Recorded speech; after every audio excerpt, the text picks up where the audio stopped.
శ్రీ పరాభవ నామ సంవత్సరంలో వృషభ రాశి వారికి ఆదాయం 5, వ్యయం 14. అంటే ఖర్చు దాదాపుగా 7 పాళ్ళు ఎక్కువగా ఉంది.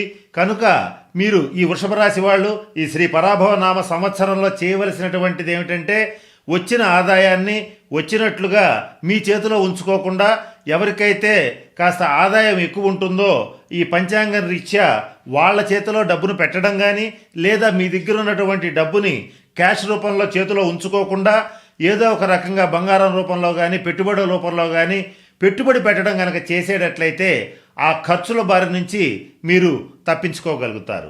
ఇకపోతే రాజపూజ్యం 5, అవమానం 4.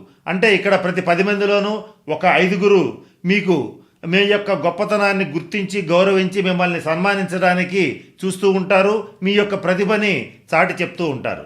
కానీ 4గురు మాత్రం మీ ఎదురుగా కానీ చాటుగా కానీ మీకు తెలియకుండానే రహస్యంగా మిమ్మల్ని దెబ్బతీయడానికి, అవమానించడానికి, ఇబ్బంది పెట్టడానికి చూస్తూ ఉంటారు.